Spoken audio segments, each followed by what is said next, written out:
Good morning.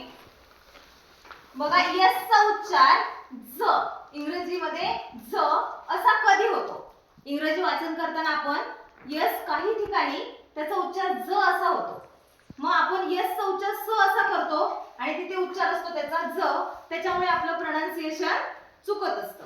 मग त्याच्यासाठी आपण काही नियम आहे ते पाहूयात की यस चा उच्चार ज असा कधी होतो. बघा आपले जे 5 स्वर आहेत ए, ई, आय, ओ, यू या 5 स्वरांच्या जेव्हा 2 स्वरांच्या मध्ये यस हा येतो तेव्हा काय होतो? त्याचा उच्चार ज असा होतो. बघा हे स्पेलिंग आहे रोज. ओ आणि ई हे 2 स्वर आहेत, त्याच्यामध्ये यस आलेला आहे, त्याचा उच्चार झाला रोज ज रोज. त्याच्यानंतर बघा पुढचा शब्द आहे result.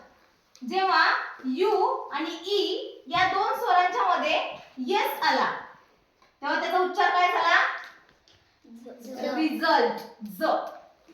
Okay next T H O S E those. जेव्हा ओ आणि ई या 2 स्वरांच्या मध्ये यस आला तेव्हा त्याचा उच्चार झाला दोज. पुढे बी यू एस वाय. वाय हा सुद्धा सेमी ओवेल साऊंड आहे, लक्षात ठेवा. वाय हा सुद्धा सेमी ओवेल साऊंड आहे. ए ई आय ओ च्या नंतर वाय हा सुद्धा काय आहे? सेमी ओवेल साऊंड आहे.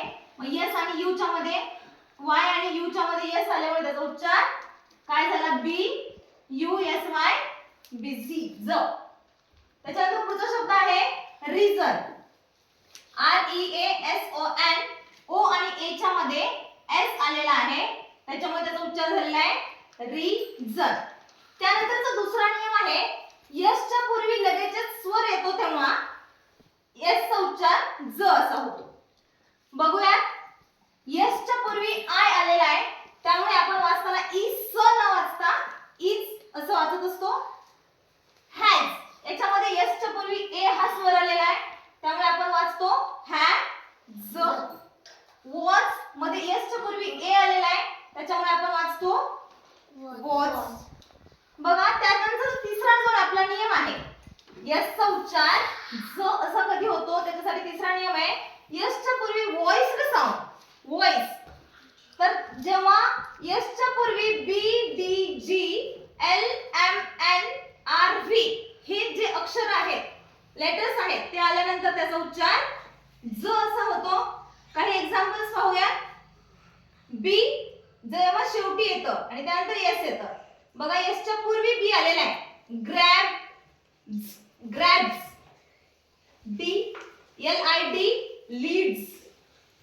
पुढे जी डॉग डॉग्स, आपण नेहमी वापरणारा शब्द डॉग्स. L hills. एम जेव्हा C O M E S E हा सायलेंट असतो, comes. N B U R N burns. V L O V E S E silent loves. अशा प्रकारे जर यसच्या पूर्वी हे लेटर्स आले असतील तर त्याचा उच्चार काय होणार आहे? ज असा होणार आहे. आता इंग्रजी वाचताना एस चा उच्चार स कुठे करायचा नाही, त्याच्यासाठी हे काही नियम आपण पाहिलेले आहेत. असे तुम्हाला काही शब्द सांगता येतील की ज्याचा उच्चार स न होता ज असा होतो. येस रोज म्हणजे नोज पण होऊ शकतो. Okay very good. Nose N O S E nose 2 स्वरांच्या मध्ये आलेला आहे. येस त्याचा उच्चार नोज असा होतोय. Next yes cousin. Cousin very good. अजून season. Season very good. Season हा शब्द सुद्धा आहे.